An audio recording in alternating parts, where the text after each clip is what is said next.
Você está escutando o podcast Contra a Cena, onde Alana Ferrigno, Beta Rangel, Carlos Valença e Venusto entrevistam artistas da cena teatral contemporânea. Hoje o bate-papo é com uma psicóloga clínica.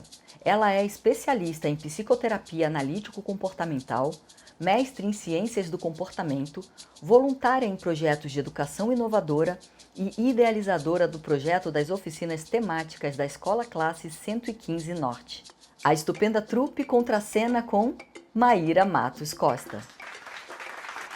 Bom, eu sou psicóloga clínica, né? Eu sou mestre em ciências do comportamento, né? Sou especialista em terapia comportamental, mas eu passo por diversas áreas, assim, no meu trabalho clínico, né? Eu atendo todos os tipos de público, todos os tipos de idade, todos os tipos de demanda, né? Criança, adulto, idoso, casal, o que for, né? E eu tenho um trabalho longo também na educação, né? Eu faço um trabalho voluntário na Escola Classe 115 Norte. Eu participo de várias comissões lá. Eu sou a idealizadora e criadora do projeto das oficinas temáticas, que foi assim, eu trabalhei com duas oficinas, né? Eu fui professora de cubo mágico para as crianças lá e fui professora de cozinha experimental, né? Então, a gente colocava a educação, a gente colocava os ensinos de matemática, biologia, ciências, sei lá, tudo dentro da cozinha, né? Fazendo as medidas, e, enfim, né? Colocando um espaço não convencional de educação para as crianças se divertirem, né? E o cubo mágico não precisa nem dizer o tanto de matemática que tem naquele cubo, né? Enfim, e aí agora, na Escola Classe 115 Norte, junto com uma equipe gigante lá, a gente está lançando o Gibi, Ubuntu, que explica um pouco da educação inovadora da escola, como que a gente chegou até aqui, como que a gente se desenvolveu. E assim, na educação eu trabalho também dentro da clínica, né, atendendo as crianças, os professores, os pais, enfim. É mais ou menos isso aí.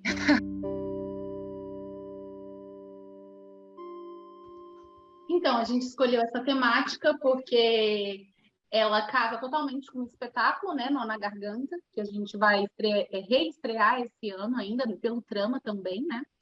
E a escolha desse bate-papo é para a gente conversar sobre, né, esse tema que para a gente, nas apresentações, quando a gente levou o espetáculo para escolas e principalmente para o público adolescente, a gente viu que mexeu muito assim com os adolescentes, funcionou muito o espetáculo e foi um espaço de muita cura conversar sobre aquela história, aquela dramaturgia que fala, né, sobre a trajetória de uma adolescente que sofre bullying, né, pela sua questão de gênero, pela sua escolha, opção, sua orientação sexual e por toda a sua transição por ela ser diferente também, né? Ela não era aceita.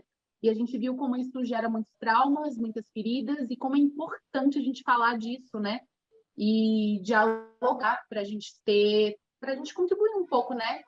Para tentar ir removendo isso assim cada vez mais da nossa sociedade, que é o que a gente acredita muito nesse empenho, né? A gente fez a nossa pesquisa em 2013, a gente encontrou muito material falando sobre bullying em inglês. E a partir de lá para aqui a gente já entendeu muito sobre a temática, né?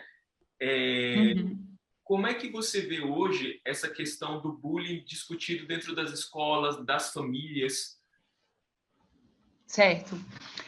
Na verdade, gente, assim, o bullying, né? Eu sempre gosto de colocar ele dentro de uma categoria de relacionamento abusivo, né? Assim, então, ele é um tipo de relacionamento abusivo, né? Assim, e aí, assim, para a gente entender o relacionamento abusivo, a gente tem que entender o que é um abuso, né? Assim, geralmente, tá? Assim, o relacionamento abusivo ele acontece sempre, sempre, sempre. Assim, nunca vi um caso de um relacionamento abusivo que não tenha uma relação de dependência com a pessoa que é abusada, a vítima, né, e o abusador, tá? Assim, então, por exemplo, é um chefe com um funcionário que depende daquele emprego, né? Assim, uma esposa que não tem renda com um marido que banca tudo, né? Assim, no caso das crianças na escola, a relação de dependência é a convivência, né? Eles são obrigados a conviverem todos os dias ali juntos, né? Além da relação de dependência, né, a gente vai ver também que são forças desiguais, tá? Assim, é uma luta desigual, né? Assim, de alguma forma, nem que seja uma força psicológica, às vezes uma força física, né? Às vezes uma pessoa que está numa situação mais frágil, ali, por exemplo, um imigrante, né? Já atendi um caso de uma vez um menininho japonês que veio para o Brasil e ele não conseguia falar o português, por exemplo, né? Então ele tinha uma situação de fragilidade ali, em que as pessoas conseguiram, né, usar do poder social de um grupo para abusar da criança, né? Assim. Então, o que acontece? No caso ali, assim, da escola, existe... Eu como psicóloga clínica, né, e quando eu atendo crianças, uma das coisas que eu mais fiz, assim, na minha vida foi visitar as escolas em Brasília. Eu acho que eu já visitei praticamente todas, né, assim. E quando a gente vai falar desse tema na escola, pense num dodói. Assim, é você tocar numa ferida profunda dos professores, dos diretores, de todo mundo. Quando você chega e fala assim, o seu aluno está sofrendo bullying. Quando você fala isso, né, de alguma forma você está questionando ali o trabalho deles, a competência deles. E é muito difícil, porque assim, a gente percebe que essa dinâmica é uma dinâmica que é possível acontecer em qualquer ambiente social, em qualquer ambiente que exista diferenças, né? Assim, o bullying ele acontece no trabalho, ele acontece na faculdade, ele acontece em diversos locais onde os seres humanos estão e onde há diferenças vai haver a possibilidade do bullying, né? Assim, então, basicamente é isso. Assim, eu considero ele como um relacionamento abusivo, né?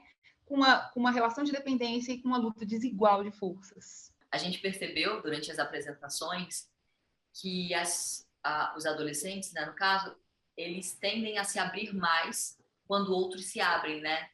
Quando eles percebem que não é só com eles que acontece aquilo, né? Porque eu acho que tem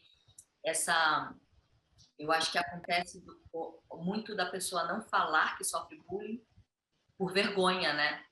Porque, poxa, por que eu estou sofrendo? Eu tenho vergonha de se abrir. Então, a gente presenciou situações lindas, assim, dos alunos se abrindo, porque a gente faz um debate pós-espetáculo, e das adolescentes e dos adolescentes se abrindo para a turma toda, e pedindo desculpa para o outro abrindo o que sofreu, e isso é muito bacana, né? Eu acho que também abrir esse tema, falar mais sobre, que é o que você faz nas escolas, é o início, né?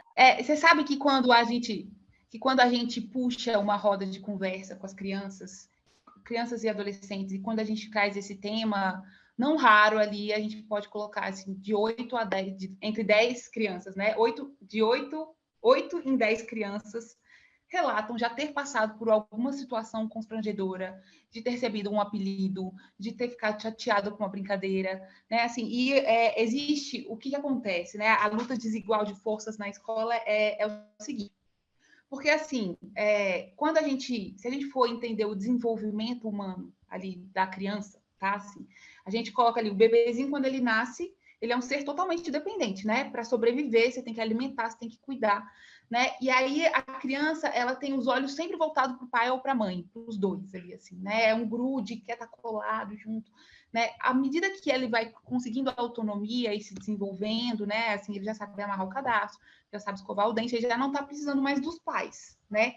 A partir, eu coloco ali entre 8 e 10 anos de idade, acho que acima dos 10, eu coloco assim, né? A socialização se torna uma coisa primordial na vida de uma criança e de um adolescente, né? Aí chega até a negar os pais, né? Os pais ficam órfãos das crianças, assim, né? Ai, mãe, não me beija, que mico, sai daqui, né? Assim, só quer saber dos colegas, de se inserir dentro de um grupo, né? Assim, então é muito, muito, muito importante para a criança estar socializando e estar dentro de um grupo, né? Assim, nesse contexto, tá? Assim, existe algumas crianças que elas têm mais facilidade de liderar, né? Assim, sempre você vai ver num grupo, sempre vai ter uma criança que vai se destacar na comunicação, na forma de falar com as pessoas, enfim, de ser engraçado da sala, né?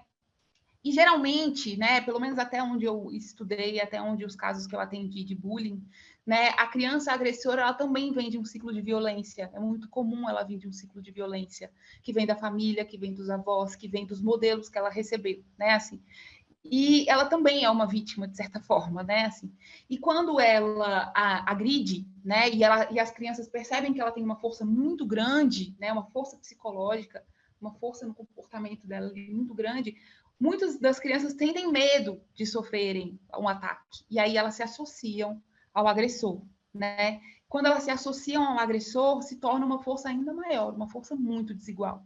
Né? Assim, e uma criança que, por exemplo, uma criança que tem qualquer diferença que se destaque, né? Assim, ela vai ser um alvo fácil ali, né? Então, muitas vezes, as crianças que estão junto do agressor, elas têm medo de serem agredidas, né?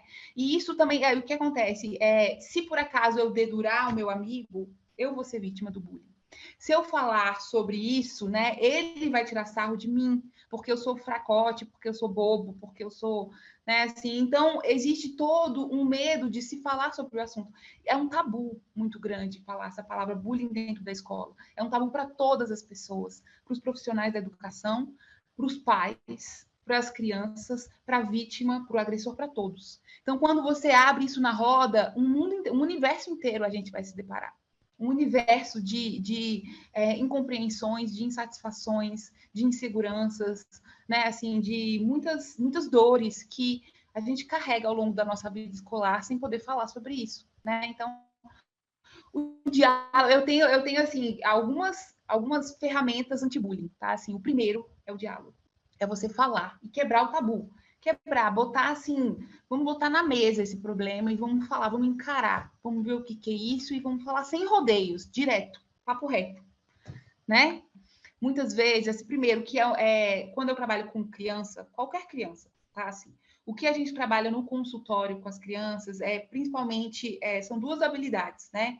A habilidade de autoconhecimento, né? De entender assim o que eu estou sentindo, o que é isso, né? Isso é ciúme, isso é frustração, né? Isso é ansiedade, o que é isso, né? Primeiro eu tenho que aprender a nomear, porque as crianças elas não são verbais, assim, elas não têm o nível de verbalização que um adulto tem, né? Assim, então a gente tem que não é que elas não são verbais, elas são menos verbais, né? Assim, e no caso, a segunda habilidade que eu treino muito com as crianças no consultório é a comunicação, né? É você conseguir comunicar o que você está sentindo, né? O que você gosta, o que você não gosta, o que tá bom, o que não tá, o que funciona, o que não funciona, né? Assim, isso, chegar e falar assim, olha, eu não gosto, por exemplo, quando eu era criança eu tinha 9 graus de miopia. E aí todo mundo me chamava de 4 olhos, né? Assim. E assim, olha só que coisa interessante, porque assim, quando você conta para sua mãe, ela fala que besteira, isso é bobagem, esquece isso, nada demais, gente. Isso não tem nada demais. Né? Assim, quando você conta para a professora, ela fala: não, Maíra, senta ali do outro lado, fica longe dessas crianças e não deixa quieto, né? Assim. Então, já é difícil para a criança saber que eu não gosto desse apelido. Né? Já é difícil para a criança falar. Olha, tem uma menina me chamando de 4 olhos ali, né? E ela precisa passar por essas duas barreiras. Quando ela consegue passar pelas duas barreiras, os adultos ignoram, eles minimizam, né? E eles não se comovem com a dor que, assim, poxa, eu não preciso ser chamada dessa forma. Eu não gosto de ser chamada dessa forma, eu tenho o direito de ser chamada pelo meu nome, né? Assim, então, a seriedade do assunto, ela é muito profunda. Pode ser... uma vez eu atendi uma família que o pai falava assim, gente, poxa, na minha época, né, todo mundo me falava, chamava de apelido, eu não estava nem aí. Hoje em dia, você não pode falar nada. Não pode falar da pessoa, não pode falar do corpo dela, não pode falar nada que já tem esse mimimi, né? Assim, você vê, né, que é uma postura de minimizar mesmo o sofrimento de uma criança. A criança, na verdade, ela é ignorada de diversas formas na nossa sociedade. Assim. É como se ela não fosse um indivíduo, como se ela não fosse um ser pensante, com sentimentos, né? Assim, tanto a criança quanto o adolescente, né? Assim, então, as barreiras são muitas, né? A escola deveria quebrar esse tabu e falar mais abertamente sobre isso, né? Proporcionar para as crianças um ambiente em que elas conseguissem dialogar e falar sobre isso. Sim. E eu penso muito nisso, né? Porque às vezes a gente não tem noção mesmo, né? Até o próprio colega de classe não tem noção de que aquilo machucou tanto, né? E a gente viu a potência disso de quando a gente abre para esse diálogo, né? Através da arte a gente fala de uma forma bem poética e, claro, sensibiliza, mas e como é que isso acontece no cotidiano das escolas, né? Como falar isso? Porque eu sinto que toca nessa ferida desses adolescentes, dessas crianças, e realmente, né, enquanto educadora, eu fico imaginando que deve ser bem complexo você lidar, né? Como é que você abrir esse diálogo? Igual você falou, às vezes é bom chegar e falar logo, né? Abrir logo a questão, né? É papo reto. Nas escolas que eu sinto que rola um pouco desse melindre, né? Até desse Sim. próprio medo de Na- machucar, medo de tocar em lugares assim, né, que, sei lá, pode Sim. machucar mais. Acho que rola um medo, né? Sim. Na escola, eu tenho, assim, na minha cabeça, tipo, um projeto anti-bullying perfeito, assim, na minha cabeça. Né? Assim, que ele vai permear várias áreas ali, assim. Tá? A primeira coisa que eu sugeriria para qualquer escola é simplesmente quebrar esse tabu e falar sobre isso sem medo nenhum. Entende? Porque não é sobre o seu trabalho, não é sobre a sua competência. Eu tenho certeza absoluta que a maioria dos professores que estão nas salas de aula amam o que fazem, amam os alunos, fazem tudo com muito carinho, com muito amor, né? Com muito suor, muita dedicação. Não é questionando o trabalho dos pedagogos, nem dos professores, mas é você perder o medo e entender que é um fenômeno natural, social, que é possível acontecer em qualquer lugar, não só na escola, né? Esse é o primeiro, né? Assim, que mais que a gente pode fazer na escola, né?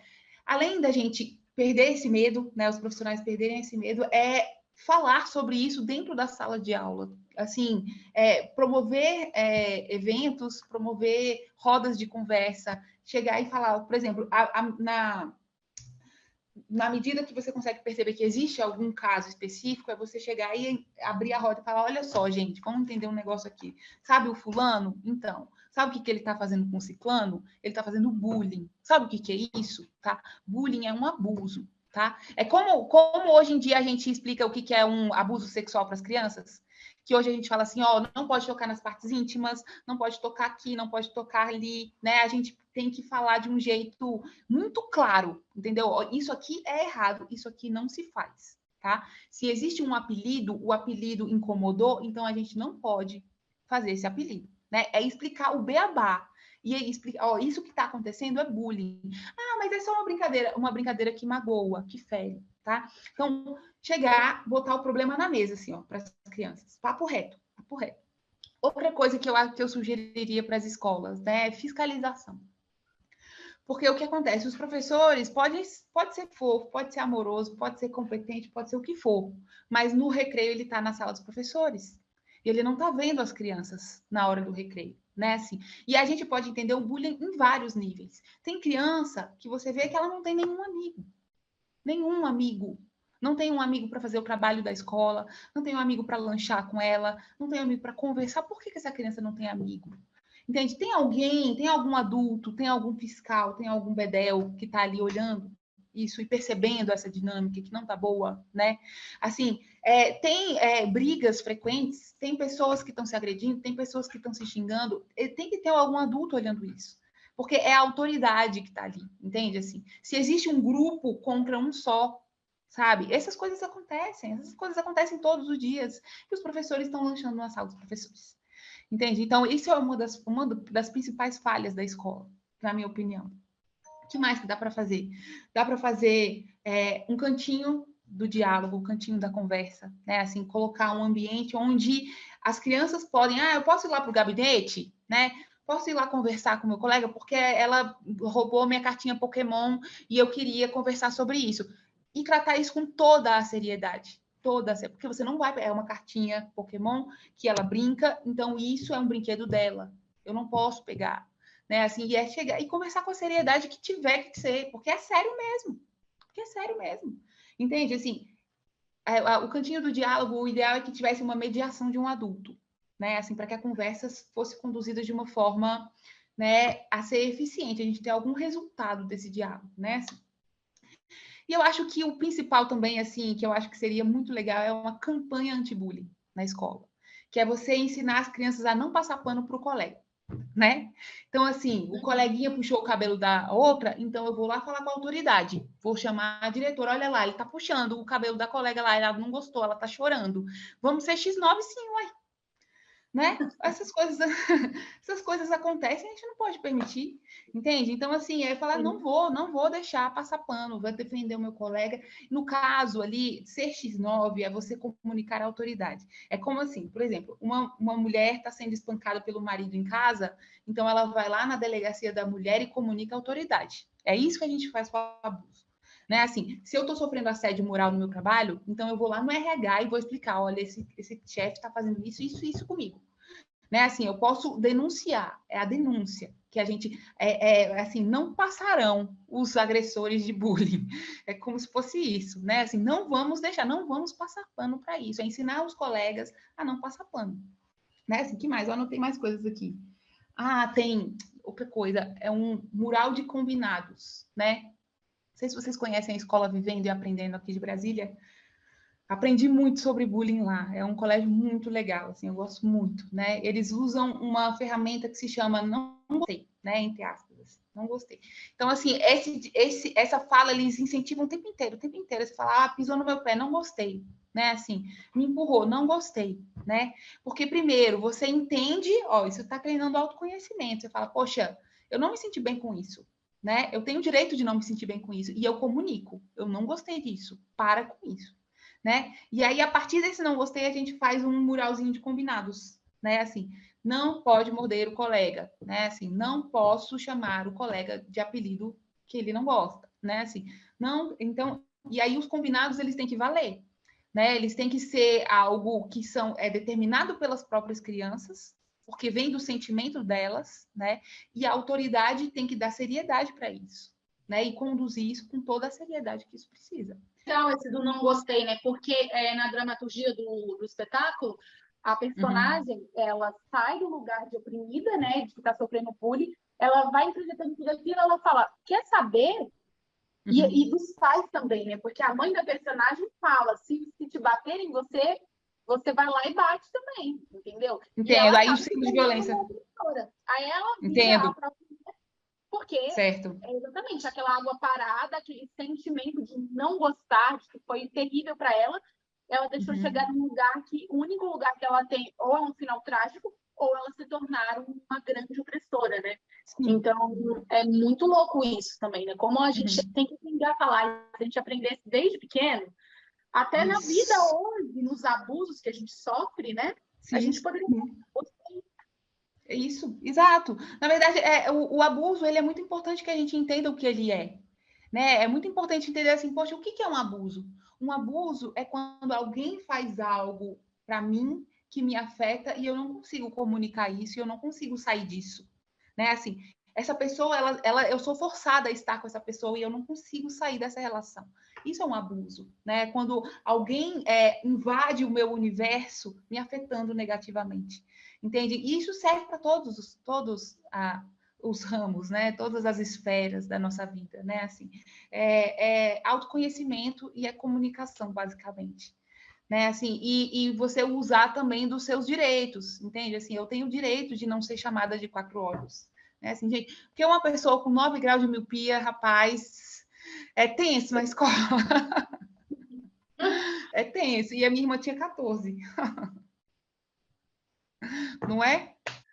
Maíra, um dos pontos que me chamou a atenção, que eu achei super legal, é quando você fala da comunidade escolar e da importância da comunidade escolar nesse lugar de entender o bullying e ser o facilitador para a resolução dessas ações de violência, né, de opressão.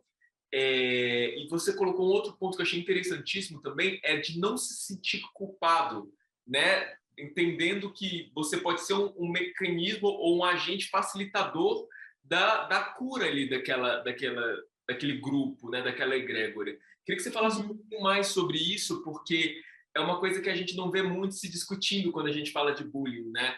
Dessa questão da comunidade escolar, mas normalmente a gente foca muito nos agentes, né, de quem está sofrendo e quem está fazendo. Sim, você falou a palavra culpa, eu acho muito interessante falar sobre isso, porque todo relacionamento abusivo, ele envolve culpa da vítima. A vítima, em algum momento, ela vai se sentir culpada, em alguns momentos ela vai questionar a sua sanidade mental. Será que eu tô doida? Será que isso é exagero? Será que isso tá certo? Será que isso é errado? Né? Assim, e o que que eu sempre falo para as minhas crianças, né? Assim, o nosso organismo, assim, por exemplo, né? Alguém consegue definir para mim o que é um sentimento? Então, eu vou dar um exemplo para vocês pensarem junto comigo, tá? Assim, por exemplo, vocês estão aí de boa, aí na casa de vocês, aí de repente chega um cachorro muito bravo correndo atrás de vocês. O que vocês vão sentir? Medo. Medo. Fugir. Então, isso, é uma reação, né? Medo, tá? E o que é isso? Medo. É uma reação de algo que acontece sem você esperar, inesperadamente, assim? Muito bem, amore. São um conjunto de reações, tá? Então, o cachorro chega, eu vou ter taquicardia, sudorese, né? Tremores, dilatação da pupila, contração muscular, tudo isso acontece automaticamente, tá? Então, quando a gente fala de sentimento, tá? É uma reação a algo externo ao corpo, tá? E aí, da onde vem o sentimento, então? Sempre vem de fora do corpo, sempre, sempre. Ah, mas e o meu pensamento causa sentimento? Né? Isso é um longo debate na psicologia, assim, né? Mas o pensamento também vem de fora. Eu também estou pensando de alguma coisa que está vindo de fora. Assim, por exemplo, eu penso, eu preciso comprar pão. Tá? Tem algo no ambiente que sinaliza isso e faz eu pensar, faz eu lembrar disso, tá? Então, a gente é uma relação organismo e ambiente. Se eu estou sentindo, eu estou reagindo a algo. Isso é voluntário ou é involuntário? Involuntário. Essas reações. É involuntário, tá? Assim, então, o que acontece? Eu penso o seguinte, eu estou me sentindo mal? Se eu estou me sentindo mal, tem alguma coisa no ambiente que está me fazendo eu me sentir mal, tá? Assim, esse é o primeiro entendimento que a gente tem que ter, né? Se tem algo que está me fazendo mal, é possível eu tirar? Ou eu tenho que me acostumar com isso? Por exemplo, vamos supor, a morte de uma pessoa, tá? Eu me sinto mal com isso, mas eu não tenho como tirar isso do meu ambiente. Então, eu preciso me acostumar com isso, né? Eu coloco na caixinha dos não controláveis, né? E tem a caixinha dos controláveis, tá? Assim. Só que o que acontece? Quando alguém me xinga ou fala alguma coisa feia de mim, alguma coisa que me faz me sentir mal, tá? Isso é algo que é possível retirar do ambiente. Tá? É possível com a ajuda de várias pessoas, porque eu não tenho como controlar o comportamento do outro. Eu posso falar, para de me chamar disso, eu não gosto, e a pessoa pode continuar fazendo isso, né? Só que se eu consigo comunicar para uma autoridade, essa autoridade pode aplicar uma consequência para esse comportamento e esse comportamento cessar. Tá? Então, o que acontece? Quando o Tiago fala da comunidade, né, é a gente entender o seguinte, que essas coisas são evitáveis, tá? E essas coisas, assim, não é culpa minha me sentir mal, porque é involuntário, meu organismo responde negativamente a essas coisas. E eu não gosto que me chamem, sei lá, de gordo, de magra, de, enfim, né? Assim, eu lembro da criança que eu atendi, foi até meu estudo de caso na especialização, que era um menininho japonês, que ele não conseguia falar o português, né? Então, assim, todas as vezes que ele tentava falar, era uma fala muito estranha, causava estranhamento, assim. Ele falava assim, brincadeira, né? Em vez de ele pedir para brincar, ele falava assim, brincadeira. Aí todo mundo, olha o japa! Tudo que ele falava, ele era zoado. Tudo, tudo, tudo, tudo, tudo. A ponto do menino silenciar completamente. Ele não falava, ele se tornou mudo, mudo. Ele não falava. A própria mãe em casa punia ele de assim, é porque ela era brasileira, a mãe, né? E ele tentava falar o português, ela falava, ai, meu filho, fala logo, tô com muita pressa, né? Agiliza aí. Aí ele já bloqueava de novo, bloqueava, bloqueava. E aí, em casa, ele silenciou, na escola, ele silenciou, e ele ficou mudo, mudo. Né? Assim, então, o que acontece? Essa criança, né, ela não tinha como saber que ela não podia estar sendo chamada de japa, né? Ele não podia estar sendo chamado assim, né? Assim, ele não tinha como saber que ele tinha o direito de não saber falar português, né? Assim, ele não tinha como ter consciência disso. Então, quando a gente fala isso para todas as pessoas da escola, quando a gente avisa, olha só, os seus direitos são A, B, C e D, tá? Você não pode ser chamada de um nome que você não gosta. Né? Assim, você tem o direito de ter dificuldade em matemática, por exemplo, né? Você tem o direito de não saber as coisas, né? E a gente pode colocar uma lista de direitos para as crianças. E assim, eu tenho o direito de não passar pano para o meu colega, né? Assim, eu tenho o dever de não passar pano para o meu colega, né? Quando eu vejo uma situação, se você vê uma criança sozinha que não tem amigo nenhum, tá? Que não tem ninguém para conversar, eu posso conversar com ela, eu posso ir lá tentar falar com ela, chamar ela para fazer o trabalho junto com a gente, né? Assim, eu posso tentar integrar. Ah, mas eu acho essa criança chata, mas cara, uma vez só na vida, sabe? Dá uma oportunidade para ela, quem sabe ela não pode ser legal, entende? Assim, desenvolver essa consciência múltipla. Entende? De entender os limites dos outros, né? De entender os meus limites, os meus direitos, né? Assim, e saber que eu tenho a tranquilidade de poder falar para o meu pai, para minha mãe e para os meus professores, eles vão me ouvir, eles vão dar seriedade para isso, né? Assim, porque os adultos tendem a minimizar o que vem da criança, É porque, assim, é porque ela é pequenininha, talvez o sofrimento seja pequenininho, né? Não. É proporcional a de qualquer adulto. Né? Então, eu acho que essa comunicação dos direitos, né? Essa tranquilidade da criança poder falar, denunciar, né? E tratar com seriedade. Eu acho que é basicamente isso. Maíra, você tem falado bastante sobre a criança, né? A gente empoderar a criança.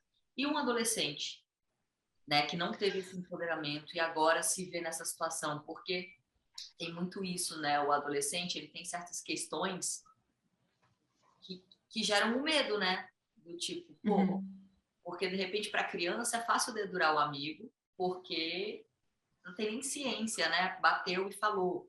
Agora o adolescente tem questões, né? Porque ele já está se colocando na comunidade, como já está formando a personalidade. Tentando ser um adulto, né? Já é um jovem adulto. E quais são as dicas que você dá, por exemplo, para a gente empoderar os adolescentes?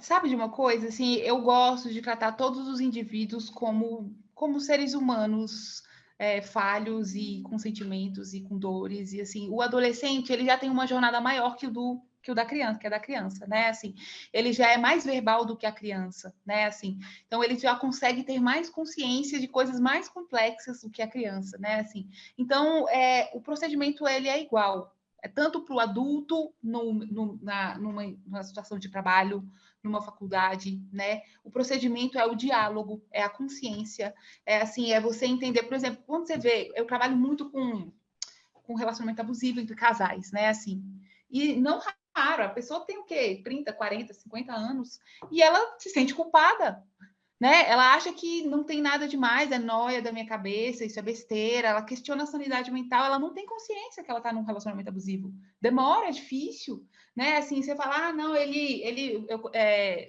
sei lá, passou a mão em mim, mas é porque eu estava de saia curta mesmo, entendeu? Eu dei mole para ele, né? Assim, ela não consegue entender, é difícil entender o que é um abuso. É complexo entender o que é um abuso. O interessante é que a gente consiga fazer isso desde a mais tenra idade. Entender os limites que é o meu corpo, é o meu universo, é a forma como eu gosto de ser. Eu posso usar o cabelo que eu quiser, eu posso vestir a roupa que eu quiser, eu posso ser como eu quiser, porque isso não afeta ninguém, né? Assim, essa consciência, o ideal é que a gente plante ela desde a mais tenra idade. Com o adolescente é exatamente a mesma coisa, né? Assim, a gente vai conseguir desenvolver um diálogo mais complexo e uma consciência melhor, né? O adulto, o adolescente que faz uma psicoterapia ou que tem uma condução adequada na escola, ele vai ser um adulto melhor, ele vai ser um adulto mais consciente, né? Ele não vai passar pano para as coisas que ela sabe que não pode, né, assim, acontecer. Ela vai entender que, assim, eu tenho o direito de ser como eu quiser ser e as pessoas não podem me agredir por isso, né? Eu vejo o procedimento exatamente igual. Só a linguagem mesmo que mudaria no caso. Né? Isso, exato. Né? Ou a linguagem mais acessível ali para a criança, né? Assim, o quanto ela consegue compreender ali, né? E o adolescente, ele vai ter ele é mais verbal, então a gente vai conseguir dialogar, né? Assim, um diálogo mais profundo ali. E é basicamente isso. Muito legal, né? Isso que você falou de que a gente tem o direito de ser o que a gente quiser ser e que a gente pode colocar os limites. E a gente consegue também, né? Eu acho que a gente aprendendo isso desde novinho, ou até mesmo agora exercitando isso, até nas relações entre uma relação abusiva, em qualquer esfera, quando você chega para o seu opressor e você coloca o seu limite, ele pode ser agressivo, ele pode ser mil coisas, mas ele pode muito bem sentar e entender e te ouvir. Né? Sim, porque às vezes a pessoa não tem noção e nem dimensão do que aquela falta de limite, que também pode ser uma dor do outro, né? Pode ser uma dor do opressor, um medo de perder, um medo de qualquer coisa que espera, não passando pano, mas também tem as questões dele. Mas quando você bota o seu limite, seja saindo da casa, seja saindo da escola, seja né, colocando isso no ventilador, você já tem uma possível solução. Alguma coisa vai sair daí, né? Então é muito legal essa passagem. Até porque, assim, todo mundo no mundo é suscetível a ser um agressor de bullying também. Entende? Porque a gente não sabe o que está machucando o outro. A gente não sabe. A gente fala de zoando, a gente fala de brincadeira, que besteira e tal. E, na verdade, não. Poxa, está machucando muito. né? Eu não queria que você falasse isso, eu não queria que você falasse dessa forma, né? Assim, o seu tom de voz não tá bom. Eu não gostei das palavras que você usou, né? Assim, você pode abaixar o tom? Eu não gosto disso, eu não quero falar desse jeito. Eu me recuso a falar com você se você for falar comigo nesse tom, eu vou embora. Entende? Dá as costas e bate a porta. Não aceito. Entende? Assim, então, nós podemos ser agressivos também, nós podemos estar agredindo também sem saber, e aí é a ponte, né? Comunicação é a ponte entre dois universos, né? E a partir do momento que você pensa assim, caramba, nossa, eu não tô acreditando que eu fiz isso com você, me perdoa, né? Paramos a partir de agora e a relação flui, entende? Então é por aí, gente. Diálogo é tudo nessa vida. Com certeza. A gente estava apresentando em Uhum. 2020 o Sim, espetáculo Nó na Garganta. A gente ia circular pela cidade de Ceilândia, Taguatinga e Gama. E a gente sei. conseguiu fazer a primeira temporada na Ceilândia, exclusiva para escolas públicas aqui do Distrito Que Federal. massa. A gente estava lotando o teatro, né? Era um espetáculo gratuito. Então, a gente estava colocando uma média de 300 a 400 alunos do ensino médio. E Que reviveram show. isso muitíssimo bem, assim, na gente. A gente presenciou coisas que nos tocou muito, assim, de verdade. Uhum. E a gente fez a primeira temporada, aí entrou a pandemia, entrou Eu o me lembro disso. lockdown, Puxa aí a gente vida. não conseguiu mais concluir essa temporada de forma presencial e a gente Uhum. adaptou para o online. A gente fez a temporada online, Massa. isso depois de muito tempo, né? A gente podia pensar assim como é que eu vou dizer? Não é um código, sei lá, um código de ética, assim, com alguns artigos e falar não passaremos pano para os agressores de bullying, né? Vamos ser X9 sim, galera. Vamos denunciar todo mumundo, né? É Não? uma coisa muito interessante foi que depois dessa temporada que a gente fez, né, depois de cada apresentação, a gente passava o microfone para a plateia. E Uhum. a gente escutou coisas assim Ah, fenomenais isso. mesmo, Nossa, até isso. pedidos de desculpa, de perdão, de alunos para alunos, só que dentro do teatro, com a sala lotada, 400 adolescentes. Certo. Ai, gente, que coisa mais Então, linda, emocionante. Eu acho que eu ia chorar o tempo inteiro, assim, na Ai, eu peça de chorei vocês. o tempo todo, eu não consegui nem falar, mas só caía lágrima. Porque foi os É muito alunos, as emocionante. professoras, e os é, professores pedindo perdão, e os alunos pedindo perdão para os professores. Nossa, foi muito Ai, lindo, né? Foi muito nossa. legal. Muito, muito Não, lindo. gente, teatro é tudo de bom, né? Assim, a arte é tudo de bom, é impossível viver sem a arte, assim, é algo que, né? Ai, é bom demais, bom demais. Estou muito feliz que vocês estão aí realizando esse projeto e tá dando certo, tá fluindo, né? Assim, é bom a gente transformar, né, com a vida das pessoas, eu posso dizer isso com Não, e para você estar propriedade. com a gente também é muito bom, assim, estar aqui conversando com a gente e, né, fundamental, tendo toda essa Que base, bom, assim, meus de amores. tudo. Parabéns, elucida parabéns. muita coisa, Eu, elucida muita coisa, com É, certeza. meu amor. Que bom, que ótimo, gente, que bom. Né, assim, eu tenho muito orgulho de vocês são muito massa. É muito bom ver a arte brasiliense, a arte, assim, independente, né, assim, é muito bom. Parabéns. Nossa, tudo de bom para pro grupo de vocês que tem a vida longa. O podcast Contracena é idealizado pela Estupenda Trupe e conta com o apoio do FAC, Fundo de Apoio à Cultura do Distrito Federal. Siga nossas redes @estupendatrupe ou visite o nosso site estupenda.net.